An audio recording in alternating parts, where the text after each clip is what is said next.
M Kumar mathematics classes.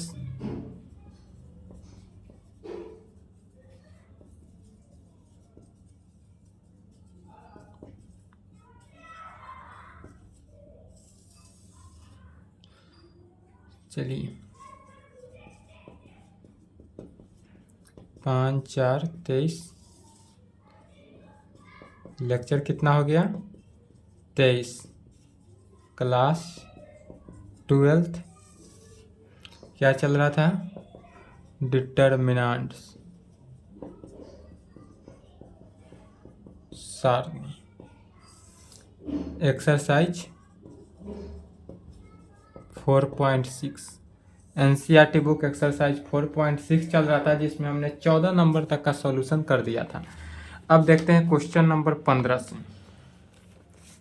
चलिए question number 15 साथ साथ लिखेंगे। 15 नंबर क्वेश्चन है, इफ यदि a इज इक्वल टू 2 - 3 5 3 2 - 4 1 1 - 2 दिया हुआ है, find a inverse using a inverse solve the system of equation 2x - 3y + 5z is equal to 11, 3x + 2y - 4z is equal to -5, x + y - 2z is equal to -3।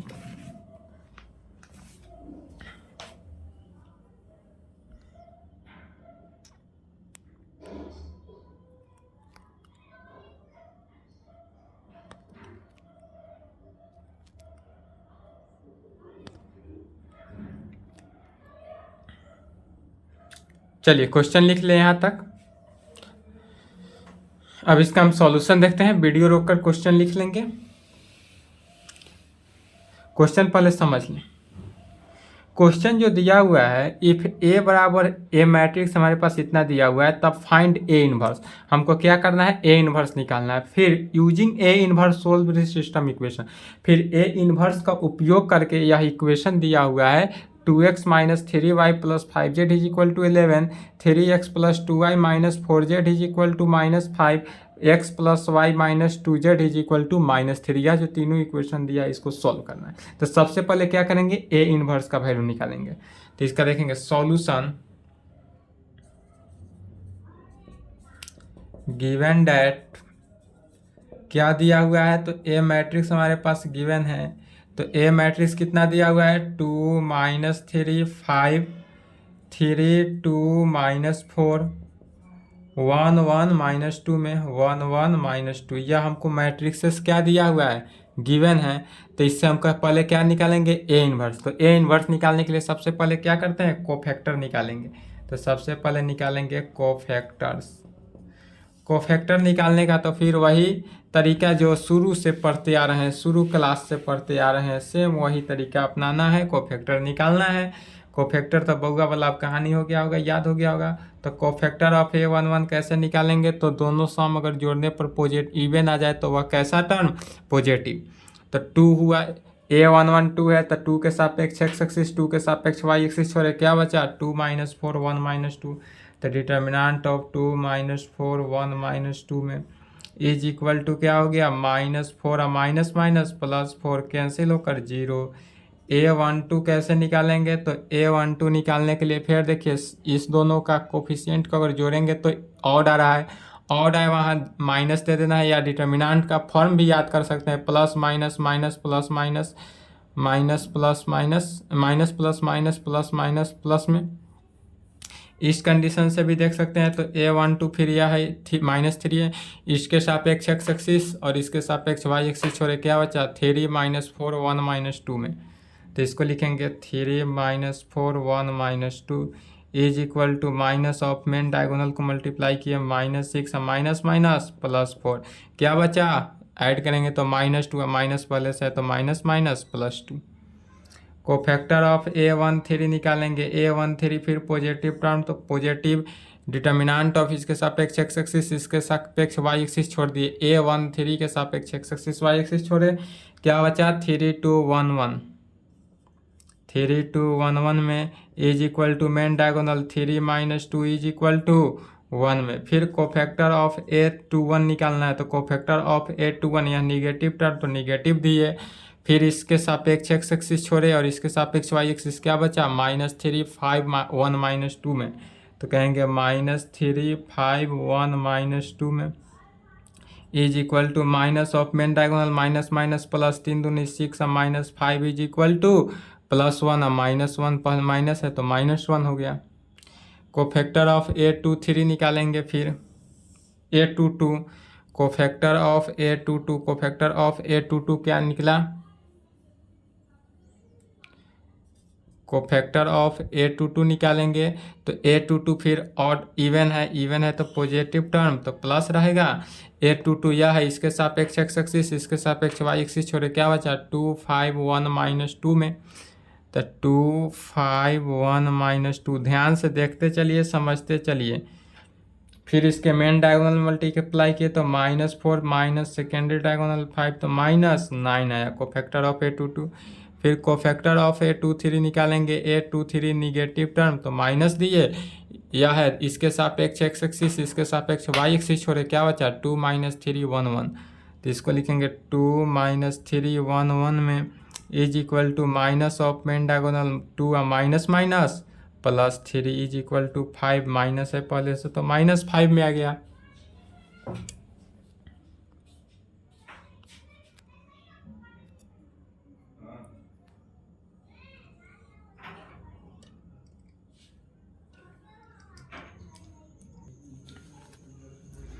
फिर A31 निकालेंगे, cofactor of A31 positive term तो positive दिए, यह A31 इसके सापेक्ष x axis, इसके सापेक्ष Y axis छोड़े, क्या बचा -3 5 2 -4 में, तो लिखेंगे -3 5 2 -4 is equal to minus minus plus 4 12 -10 is equal to 2, क्या आया 2 में।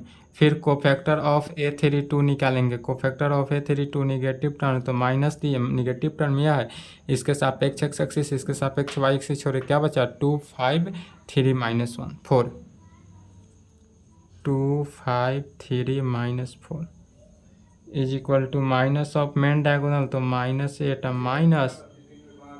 -15 ऐड करने पर कितना हो गया, तो 15 और 8 23 -23 माइनस पहले से तो इसलिए +23 में। फिर कहेंगे cofactor of A33 positive term तो पॉजिटिव दिए, इसके यह है A33 इसके सापेक्ष एक्स एक्सिस, इसके सापेक्ष वाई एक्सिस छोड़े, क्या बचा 2 -3 3 2 में, तो 2 -3 3 2 is equal to main diagonal करेंगे तो 4 minus minus +9 is equal to 13। चलिए यहाँ तक आने के बाद फिर क्या करते हैं, लेट मान लेते हैं कोई बी मैट्रिक्स है, डी मैट्रिक्स को मान लेते हैं, cofactor of A11 cofactor of A12 cofactor of A13 cofactor of A21 cofactor of A22 cofactor of A23 cofactor of A31 cofactor of A32 cofactor of A33।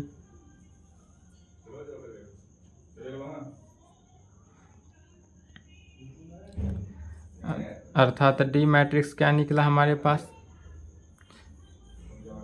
चलिए यहाँ तक लिखिए, पहले यहाँ तक लिखिए उसके आगे चलते हैं।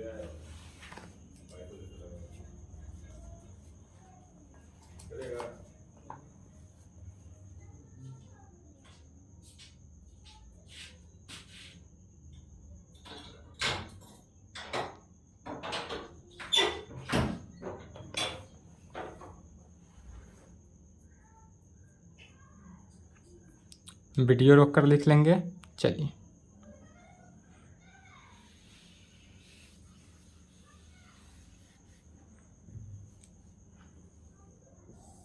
ए मैट्रिक्स को नहीं लिखना है, यहाँ से लिखना है यार डी से, तो डी बराबर क्या हमको मैट्रिक्स आ गया, cofactor of A11, cofactor of A11 कितना निकला है 0, तो 0 लिखे। कोफैक्टर ऑफ A12 2 है तो 2 लिखे। कोफैक्टर ऑफ A13 1 निकला तो 1 लिखेंगे। फिर कोफैक्टर ऑफ A21 -1 है तो -1। Cofactor of A22 -9।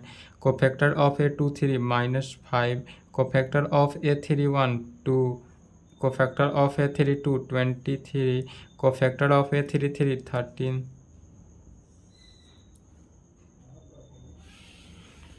कोफैक्टर लिखें। यहाँ तक आने के बाद क्या करते हैं, we take its transpose, we take its transpose, इसका हम ट्रांसपोज निकालेंगे।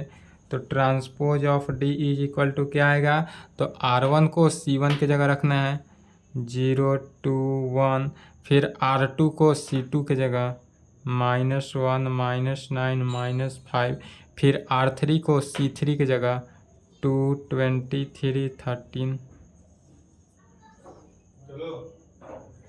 फिर इसलिए कहेंगे एडजॉइंट ऑफ ए बराबर, इसलिए adjoint of A is equal to क्या हुआ, ट्रांसपोज ऑफ डी में। तो ट्रांसपोज ऑफ जो डी निकला है उसको लिख देंगे।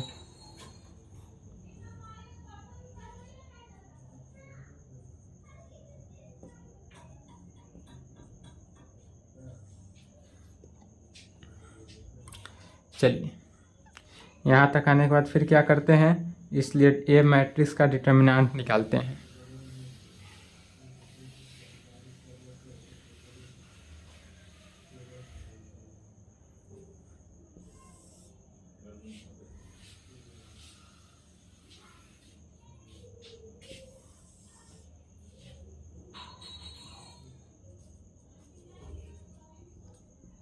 Again determinant of A is equal to, A matrix का डिटर्मिनेंट 2 -3 5 3 2 -4 1 1 -2, इसका डिटर्मिनेंट निकालेंगे। तो डिटर्मिनेंट को कैसे एक्सपेंड कर रहे हैं, R1 के सापेक्ष, तो इज इक्वल टू 2 इंटू 2 के सापेक्ष, तो इसके सापेक्ष एक्स एक्सिस छोड़े, इसके सापेक्ष वाई एक्सिस छोड़ेंगे, क्या बचा 2 -4 1 -2, तो 2 -4 1 -2 में माइनस और फिर -3 लिखे, फिर डिटर्मिनेंट ऑफ, इसके सापेक्ष एक्स एक्सिस छोड़े, इसके सापेक्ष वाई एक्सिस छोड़े, क्या बचा 3 -4 1 -2, तो 3 -4 1 -2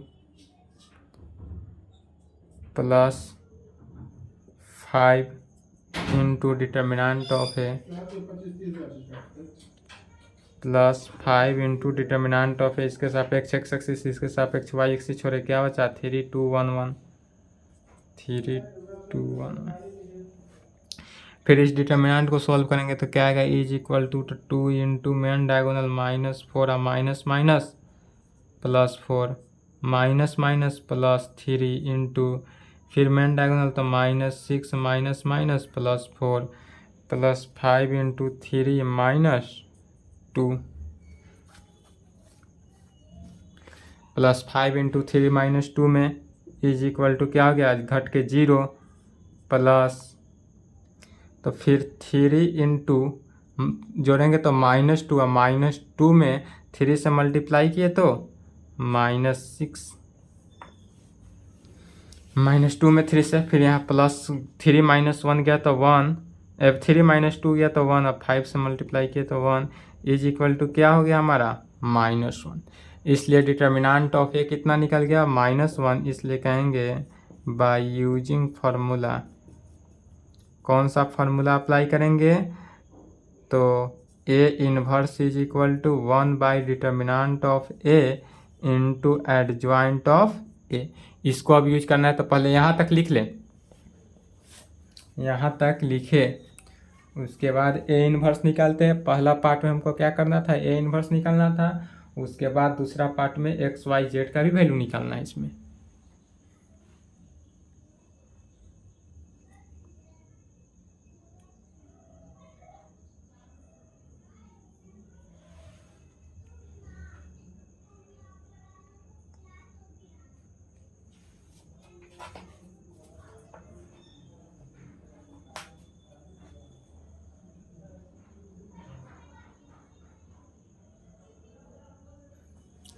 चलिए वीडियो रोक लेंगे अगर नहीं लिखे तो।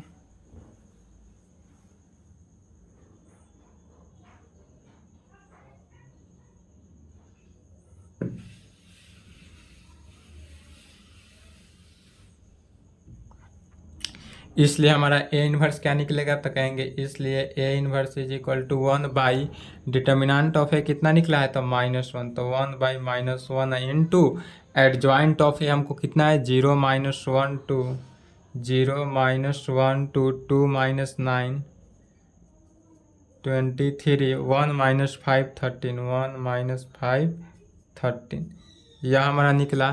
तो इसलिए यहाँ से ए इन्वर्स का वैल्यू क्या निकलता है तो माइनस से क्या करना है सब में मल्टीप्लाई या डिवाइड करेंगे तो जो पॉजिटिव है वो नेगेटिव, जो नेगेटिव है वो पॉजिटिव, तो जीरो में तो कोई दिक्कत नहीं, पॉजिटिव ही होगा ऑलवेज।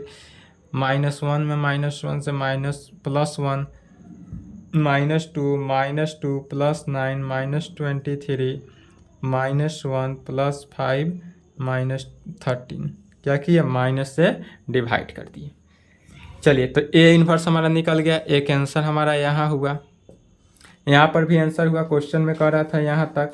उसके बाद कह रहा था क्या कि ए इन्वर्स का प्रयोग करके हमको इक्वेशन सोल्व करना था। तो इक्वेशन हमारे पास क्या दिया हुआ था, इक्वेशन हमारे पास था 2x - 3y + 5z is equal to 11, 3x + 2y - 4z is equal to -5 और x + y - 2z is equal to -3। यह इक्वेशन से हमको क्या करना है एक्स वाई जेड का वैल्यू निकालना है जिसमें ए इन्वर्स का भी उपयोग हो। तो ए इन्वर्स का प्रयोग करके करना है। तो यहाँ तक आने के बाद सबसे पहले हम मान लेते हैं लेट ए मैट्रिक्स जो यह माने हैं वही मैट्रिक्स हमको गिवन मैट्रिक्स था, तो ए मानने की आवश्यकता नहीं है। अब क्या मानेंगे लेट बी मैट्रिक्स किसे मानते हैं ऑलवेज राइट हैंड साइड को। तो ऑलवेज राइट हैंड साइड कितना है 11 - 5 - 3, तो यह हमारा क्या हुआ बी मैट्रिक्स हुआ। एंड कैपिटल एक्स मैट्रिक्स किसे मानते हैं एक्स वाई जेड को, तो यह मान लिए, यहाँ तक मानना है, मान लिए। उसके बाद फिर यहाँ तक आने के बाद क्या कहेंगे तो कहेंगे अब फिर कि बट वी नो डैट, इधर तो लिख लिए, अगर नहीं लिखे तो वीडियो रोक कर लिख लेंगे, वीडियो थोड़ा बैक कर लेंगे और लिख लेंगे रोक कर। फिर चलिए यहाँ तक आने के बाद फिर कहेंगे बट वी नो डैट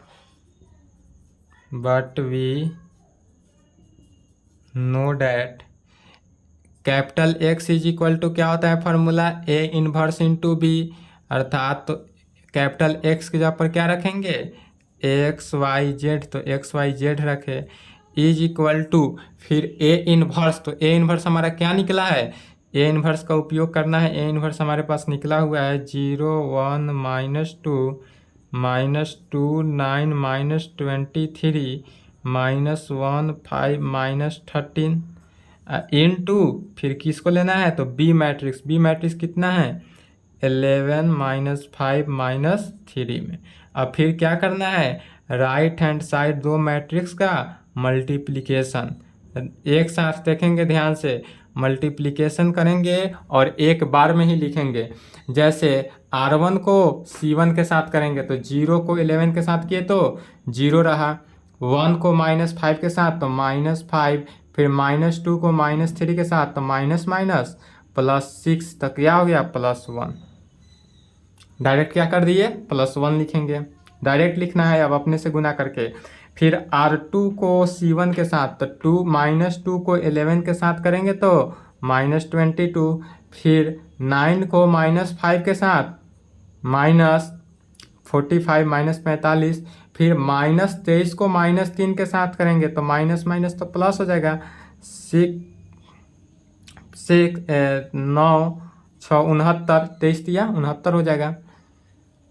तो फिर इस दोनों को ऐड करेंगे तो कितना हो गया 7 6 -67 + 69 तो कितना हो गया +2। तो यहाँ पर डायरेक्ट क्या देंगे +2, +1 +2 कैसे हुआ यह समझ रहे हैं ना, समझते चलना है, डायरेक्ट लिखना है।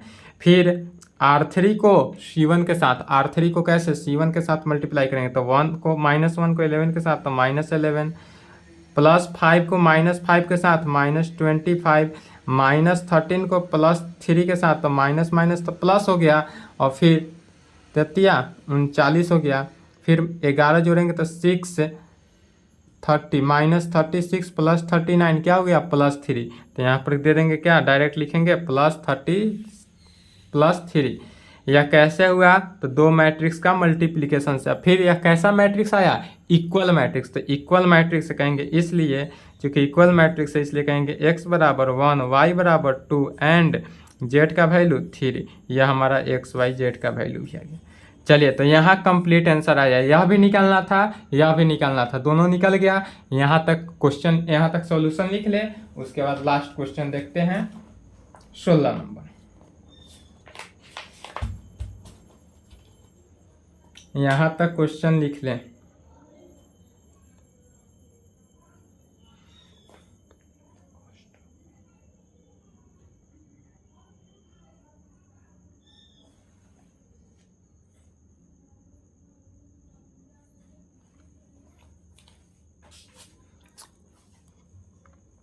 क्वेश्चन कैसे भी लिखे, वीडियो रोक कर लिखे या डायरेक्ट लिख ले, लेकिन क्या करें, क्वेश्चन लिख ले, क्योंकि इस बार पूरा बोर्ड साफ करेंगे। 16 नंबर क्वेश्चन लैंग्वेज पे है, थोड़ा सा लैंग्वेज समझ जाएंगे, फिर इसी प्रकार सिंप्लीफाई हो जाएगा। चलिए, वीडियो रोक लेंगे, वीडियो थोड़ा बैक करके रोक लेंगे वीडियो। अब मिटाते हैं। और लैंग्वेज लिखने में समय क्यों वेस्ट करें, इसलिए वीडियो रोक रहे हैं, फिर लैंग्वेज क्वेश्चन लिख लेंगे, उसके बाद वीडियो चालू कर देंगे, ठीक है। तो यहीं पर आप लिख लें। चलिए, क्वेश्चन लिख लें। वीडियो रोककर पहले क्वेश्चन लिख ले, क्योंकि समझाएंगे और क्वेश्चन मिटाएंगे।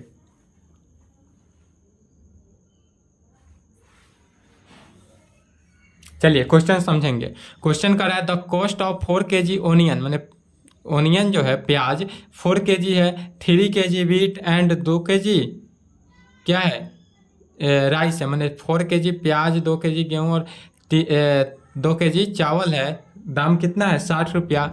फिर the cost of 2 kg onion, फिर 2 kg onion, 4 kg wheat and 6 kg rice का दाम फिर कितना है, 90 रुपये है। फिर कह रहा है कि the cost of 6 kg onion, 2 kg wheat and 3 kg rice का दाम 70 रुपया है। तब कह रहा है find cost of each item पर kg। एक ही kg का बताना है, किससे, बाय मैट्रिक्स मेथड। इसको किस मेथड से बताना है, तो मैट्रिक्स मेथड से। तो इसका चलिए सॉल्यूशन देखते हैं। सॉल्यूशन, सबसे पहले सॉल्यूशन में क्या कहेंगे, मान लेंगे लेट, माना कि किस चीज़ का निकालना है, पर kg।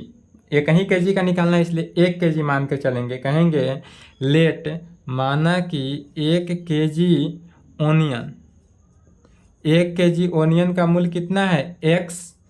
फिर कहेंगे 1 kg वीट का दाम कितना है, 1 kg वीट जो है वह y मान लेते हैं, एंड 1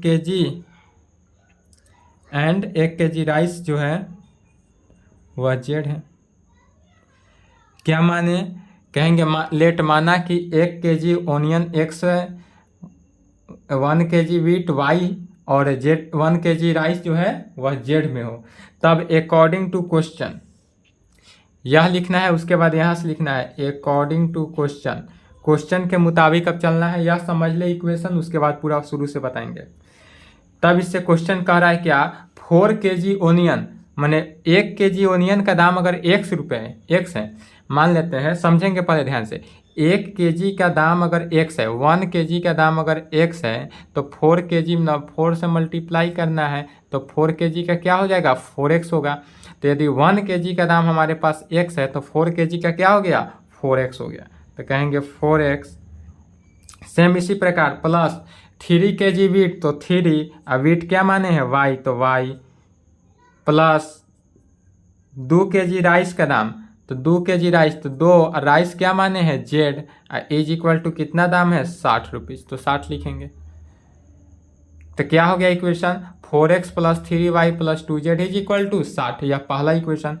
फिर यहाँ तक आए, अब कहेंगे फिर the cost of 2 kg onion, onion का दाम मैंने प्याज, ऑनियन जो है वो फिर 2 kg, तो 2x हो गया, प्लस 4 kg वीट है तो 4y, वेट क्या माने हैं वाई, तो वाई। फिर 6 kg राइस माने हैं, इसलिए 6Z। ध्यान से समझते चलिए, 6 kg राइस माने हैं, इसलिए 6 राइस क्या है जेड माने हैं, तो जेड से मल्टीप्लाई हुआ। इज इक्वल टू तीनों का सम क्या है 90 रुपीज़ है, तो इज इक्वल टू 90 कहेंगे। फिर कहेंगे the cost of 6 kg onion, माने ओनियन जो है तो 6x हो गया, ओनियन x माने इसमें 6 से मल्टीप्लाई करेंगे तो 6x हो गया, तो 6x ओनियन जो है प्लस 2 kg वीट, तो 2 और वीट क्या माने हैं y, तो 2y प्लस 3 kg राइस माने 3 और राइस क्या माने हैं z, तो 3z। अगर इस तीनों का सम कितना कर रहा है 70 rupees, is equal to 70 rupees है। तब कर रहा है find cost of each item its for kg by matrix method. तो यहाँ तक तो आए, इतना ही तक आपका एडवांस था। उसके बाद फिर आ गया क्या क्वेश्चन नंबर 11, 12, 13, 14, 15 की तरह। यह इक्वेशन सॉल्व हो, इक्वेशन में आ गया। अब इक्वेशन को सॉल्व करके क्या करना है एक्स वाई जेड का वैल्यू निकाल देना है, एक्स वाई जेड का वैल्यू निकालना है। फिर यहाँ पर माने क्या है एक्स का वैल्यू 1 kg ओनियन, तो जो एक्स का वैल्यू आया वह ओनियन हो गया, जो वाई का वैल्यू आएगा वह व्हीट होगा, और जो जेड का वैल्यू आएगा वह क्या हो जाएगा राइस होगा। तो चलिए अब इसके आगे दिखते हैं। क्वेश्चन तो लिख लिए, मिटाते हैं क्वेश्चन, नहीं लिखे तो लिख ले। और पहले यहाँ से लिखना है, यहाँ लिखना है, उसके बाद यह लिखना है, और उसके बाद यहाँ से लिखना है।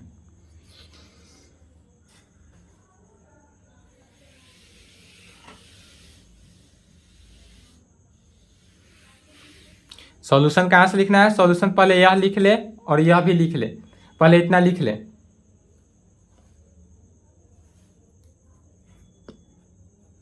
चलिए वीडियो रोक कर लिख लेंगे क्योंकि समय भी निकला जा रहा है, लंबा हो जाएगा अगर समय पर ध्यान नहीं देंगे तो। चलिए वीडियो रोक कर यहाँ पहले ए पन अगर आप लिखेंगे पेज नंबर 1 हुआ, पेज नंबर 2 हुआ, फिर यहाँ से पेज नंबर से देखते हैं।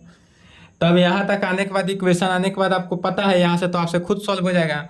क्या मानते चलते हैं, तो लेट मान लेते हैं ए मैट्रिक्स। ए मैट्रिक्स किसे मानते हैं, तो एक्स वाई जेड का कोफिशिएंट, एक्स का कोफिशिएंट 4 है तो 4, वाई का कोफिशिएंट 3 तो 3, जेड का कोफिशिएंट 2 तो 2, फिर x का कोफिशिएंट 2 तो 2 माने, y का कोफिशिएंट 4 तो 4 मानेंगे, z का कोफिशिएंट 6 तो 6 मानेंगे, फिर x का कोफिशिएंट 6 तो 6 लिए, y का कोफिशिएंट 2 तो 2 लिए, z का कोफिशिएंट 3 तो 3 लिए।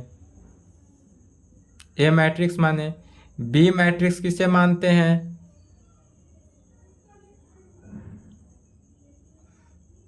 बी मैट्रिक्स किसे मानते हैं, तो बी मैट्रिक्स मान लेते हैं ऑलवेज राइट हैंड साइड। तो राइट हैंड साइड कितना है 60, 90, 70, 60, 90, 70, इसको हम क्या मान लिए बी मैट्रिक्स।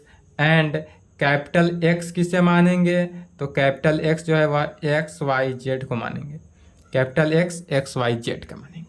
यहाँ तक मानने के बाद हम ऑलवेज प्रत्येक क्वेश्चन में क्या करते आए हैं, ए मैट्रिक्स से हम क्या करते हैं ए इन्वर्स निकालते हैं। ए इन्वर्स निकालने के लिए क्या करते हैं एडजॉइंट ऑफ ए निकालते हैं। एडजॉइंट ऑफ ए निकालने के लिए क्या करते हैं सबसे पहले कोफैक्टर निकालते हैं। तो सबसे पहले क्या निकालेंगे कोफैक्टर्स। चलिए तो इसका कोफैक्टर निकालते हैं। Cofactor of A11, cofactor of A11 क्या है, पॉजिटिव टर्म, तो पॉजिटिव इसके सापेक्ष एक्स एक्सिस छोड़े, यह है A11 तो इसके सापेक्ष एक्स एक्सिस छोड़े, इसके सापेक्ष वाई एक्सिस छोड़े, क्या बचा 4, 6, 2, 3, 4, 6, 2, 3। इसको सॉल्व करेंगे तो 12 minus 12 is equal to 0। Cofactor of A12, cofactor of A12 negative term तो निगेटिव दिए, यह है A12 इसके सापेक्ष एक्स एक्सिस, इसके सापेक्ष वाई एक्सिस छोड़े, क्या बचा 2, 6, 6, 3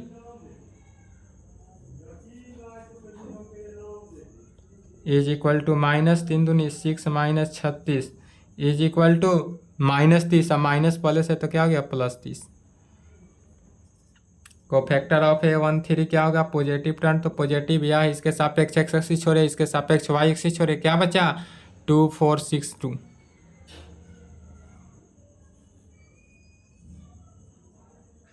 4 माइनस 24 इज इक्वल टू -20। किस में आया -20। यहाँ तक आने के बाद फिर क्या कहेंगे कोफैक्टर ऑफ A21 निकालना है। Cofactor of A21 negative term तो निगेटिव दिए। फिर A21 यह है, इसके सापेक्ष क्या करेंगे, एक्स एक्सिस छोड़े, इसके सापेक्ष वाई एक्सिस छोड़े, क्या बचा 3 2 2 3 3 2 2 3 is equal to -9 - 4 is equal to 5, तो -5 में आया। कोफैक्टर ऑफ A22 क्या हुआ, पॉजिटिव टर्म तो पॉजिटिव यह है, इसके सापेक्ष एक्स एक्सिस, इसके सापेक्ष वाई एक्सिस छोड़े, क्या बचा 4 2 6 3, तो 4 2 6 3 is equal to main diagonal 12 - 12 is equal to 0। Cofactor of A23 negative term तो माइनस दे देंगे, इसके सापेक्ष एक्स एक्सिस छोड़े, इसके सापेक्ष वाई एक्सिस छोड़े, क्या हो गया 4 3 6 2 इज इक्वल टू, फिर इस डिटर्मिनेंट को सॉल्व करेंगे तो 8 - 18 -10 माइनस +10। फिर कोफैक्टर ऑफ A31 निकालना है, तो कोफैक्टर ऑफ A31 क्या हो गया, पॉजिटिव टर्म यह है, इसके सापेक्ष एक्स एक्सिस, इसके सापेक्ष वाई एक्सिस छोड़े, क्या बचा 3 2 4 6।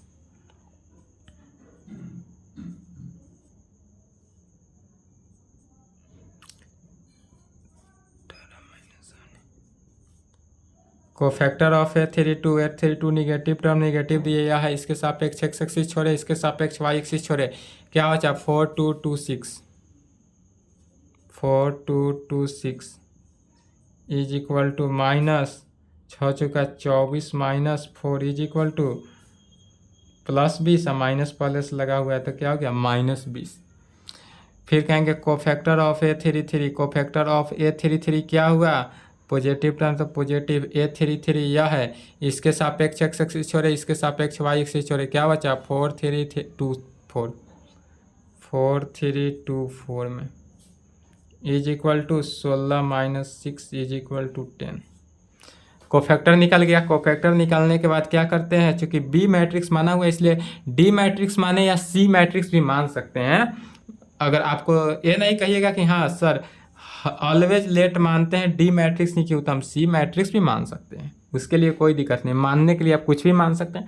चलिए मान लेते हैं, मान लीजिए लेट सी मैट्रिक्स हमारे पास क्या हो गया, तो कोफैक्टर ऑफ A11 मानते हैं, cofactor of A12, cofactor of A13, cofactor of A21, cofactor of A22, cofactor of A23, cofactor of A31, cofactor of A32, cofactor of A33, यही मान लेते हैं। चलिए यहाँ तक लिखें, उसके आगे देखते हैं। यहाँ तक लिख ले, उसके आगे देखते हैं।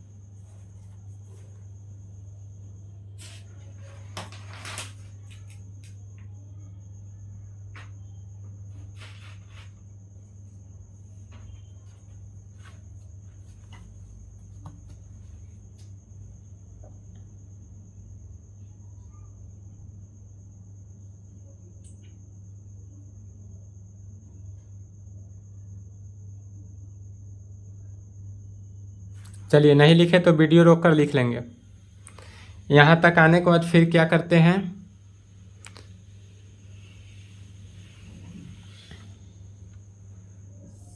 यहाँ से लिखेंगे, फिर लेट सी मैट्रिक्स माने अर्थात यहाँ से इसलिए सी मैट्रिक्स लिखेंगे, इसलिए यहाँ पर क्या होगा सी मैट्रिक्स हमारा क्या आया, तो सी मैट्रिक्स जो हमको प्राप्त हो रहा है वह हुआ A11 की जगह क्या निकला था, तो 0। कोफैक्टर ऑफ A12 क्या निकला था 30। कोफैक्टर ऑफ A13 कितना निकला था -20, तो उसको लिखें। कोफैक्टर ऑफ A21 क्या है -5। Cofactor of A22 0। Cofactor of A23 10। Cofactor of A31 10। Cofactor of A32 -20। Cofactor of A33 कितना है 10। जो निकला उस टर्म को क्या करेंगे, लिख लेंगे। अब यहाँ लिखने के बाद फिर क्या करते हैं, we take its transpose, same condition लेकर चलते जाना है, आंसर अपने आप आएगा। तो transpose of C is equal to क्या आ जाएगा, तो ट्रांसपोज ऑफ सी R1 को C1 के जगह 0 30 -20, फिर R2 को C2 के जगह -5 0 10, R3 को C3 की जगह 10 माइनस 20 10, यह हमारा क्या निकला, transpose of C। Right hand side लिख लिए, नहीं लिखे तो वीडियो रोक लें, वीडियो रोक कर लिख लेंगे।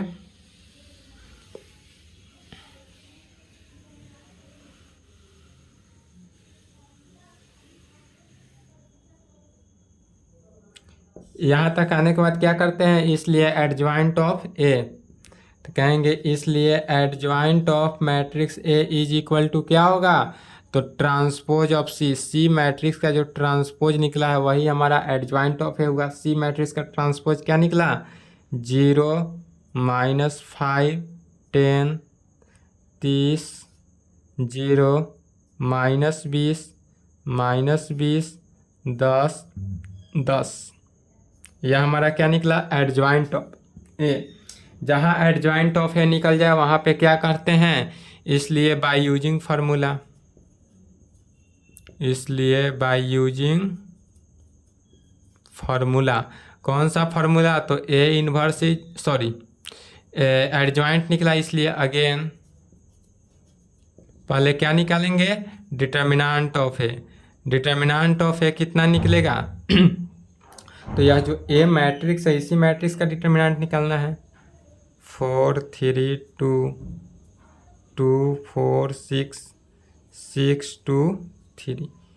इस डिटर्मिनेंट को R1 के सापेक्ष एक्सपेंड कर देते हैं तो 4 इंटू फिर 4 के सापेक्ष एक्स एक्सिस, इसके सापेक्ष वाई एक्सिस छोड़े, क्या बचा, 4 6 2 3 4 6 2 3 माइनस 3 इंटू इसके सापेक्ष एक्स एक्सिस, इसके सापेक्ष वाई एक्सिस छोड़े, क्या बचा, 2 6 6 3 2 6 6 3 प्लस 2 इसके सापेक्ष एक्स एक्सिस, इसके सापेक्ष वाई एक्सिस छोड़े, क्या बचा, 2 4 6 2 2 4 6 2।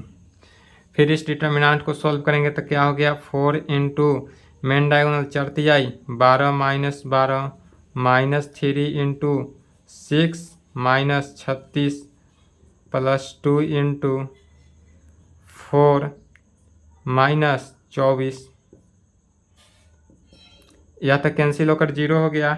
फिर यह माइनस 30 को माइनस 3 के साथ करेंगे तो माइनस 90 हो गया।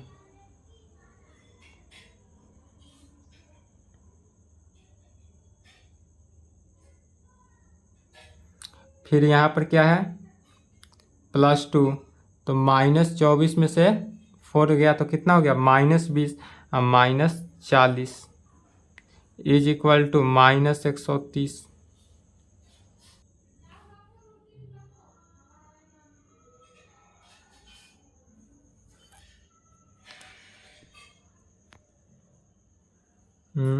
सॉरी यहाँ पर देखिएगा माइनस 30 माइनस माइनस मिलकर प्लस 30, तो यहाँ माइनस 90 नहीं प्लस 90, तो यह कितना हो गया, 50।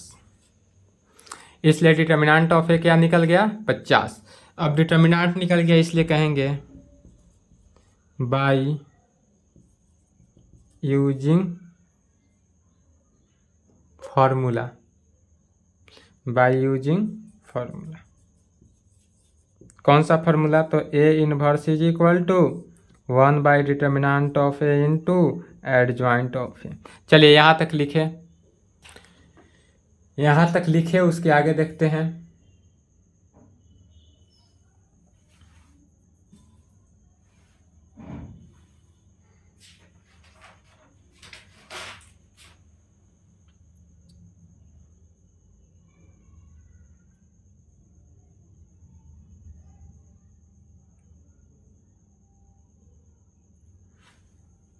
चलिए वीडियो रोक कर लिख लेंगे यदि नहीं लिखे तो। फिर यहाँ तक आने के बाद फिर क्या कहेंगे, इसलिए A inverse is equal to, इसलिए ए इनवर्स क्या निकला, तो 1 बाई डिटर्मिनेंट ऑफ ए कितना निकला है, 50, तो 1 by 50 into adjoint of A कितना निकला है, तो 0 माइनस 5 10 30 0 माइनस 20 10 10, यह हमारा निकल गया क्या, ए इनवर्स। फिर जहाँ ए इनवर्स निकल जाए वहाँ पर क्या कहते हैं, बट वी नो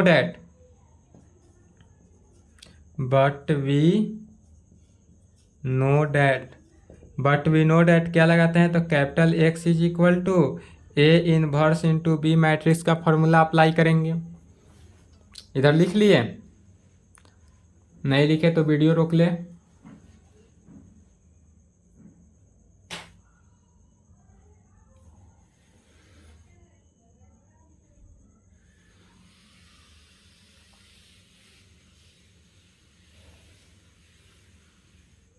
चलिए फिर यहाँ पर आने के बाद क्या कहेंगे, अर्थात कैपिटल एक्स की जगह पर क्या माने हुए हैं? तो एक्स वाई जेड, तो एक्स वाई जेड लिखेंगे।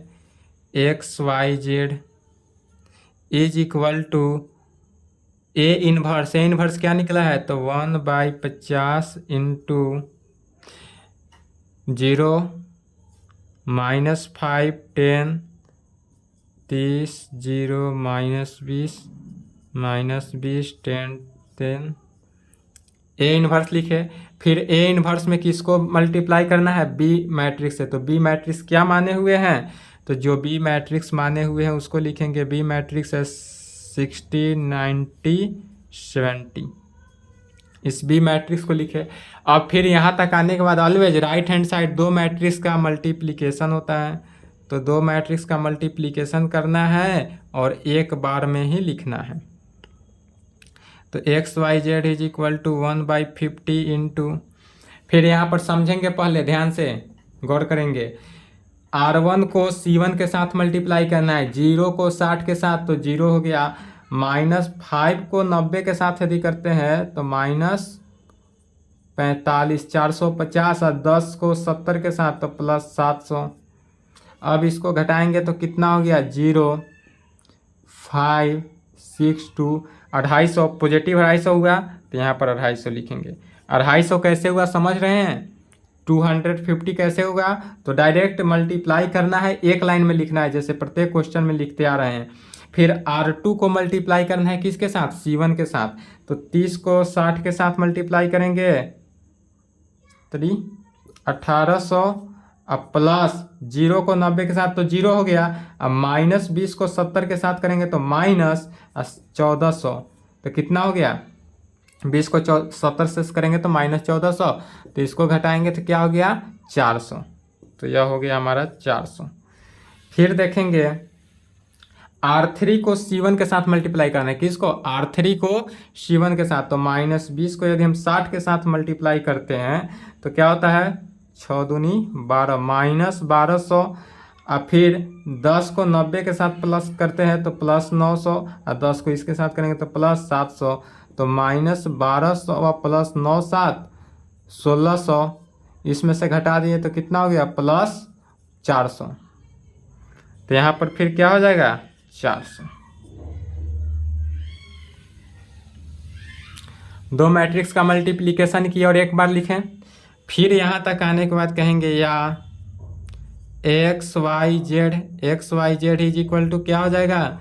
फिर 50 से क्या करना है? सब में डिवाइड करना है। तो 250 में अगर हम 50 से 50 से डिवाइड कर दें तो क्या बचता है? 5। 400 में 50 से डिवाइड करते हैं तो 8, फिर डिवाइड करेंगे तो 8, यही बचा। तो इसलिए यह अब कैसा मैट्रिक्स आया? Equal matrix. तो इक्वल मैट्रिक्स आया, इक्वल मैट्रिक्स के कारण कहेंगे इसलिए x बराबर कितना आया? 5। x बराबर क्या आया? 5। y बराबर क्या आया? 8। एंड z बराबर क्या आया? 8। एक्स वाई जेड अभी यहाँ तक लिखे, उसके बाद फिर अभी लिखेंगे, यहाँ तक लिखे।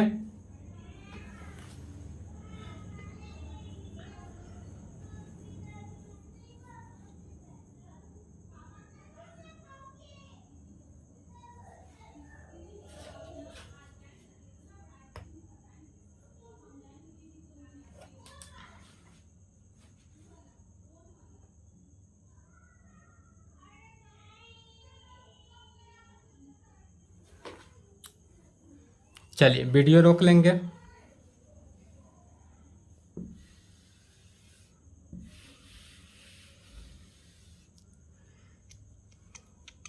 इसके बाद कहेंगे फिर इसलिए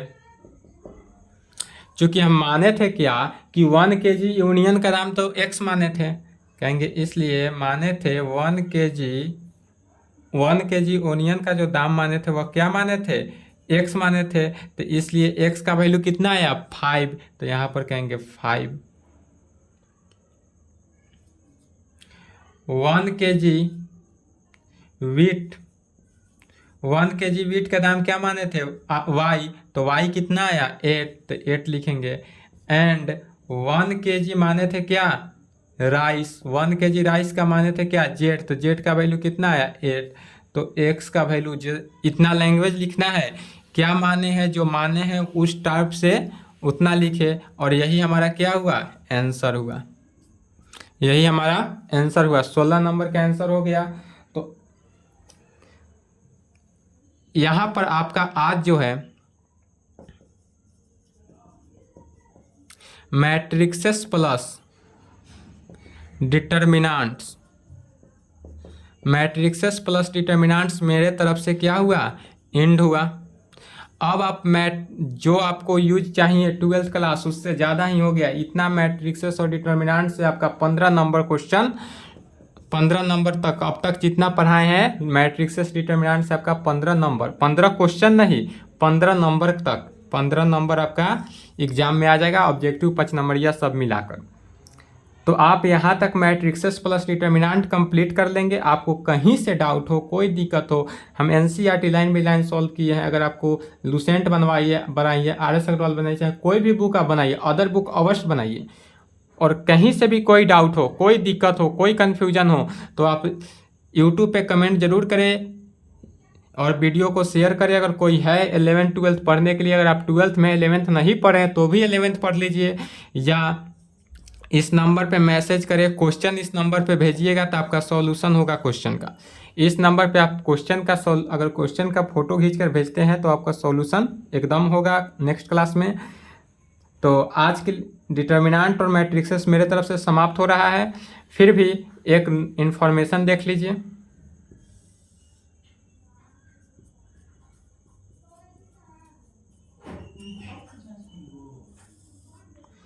मैट्रिक्सेस डिटर्मिनेंट तो समाप्त हुआ,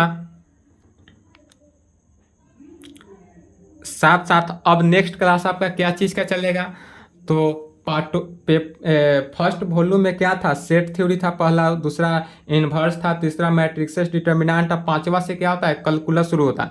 कैलकुलस जो शुरू होता है आपका कैलकुलस, वह एनसीईआरटी बुक में एक्सरसाइज 5.1 से लेकर कहाँ तक 9.6 तक चलता है। फर्स्ट बुक और सेकेंड बुक दोनों मिक्स होता है कैलकुलस में। और आपका मैट्रिक्सेस समाप्त हो गया, डिटर्मिनेंट भी समाप्त हो मैट्रिक्सेस और डिटर्मिनेंट भी समाप्त हो चुका है। अब बच रहा है क्या, तो कैलकुलस में आपको मिलेगा क्या चीज़, फार्मूला।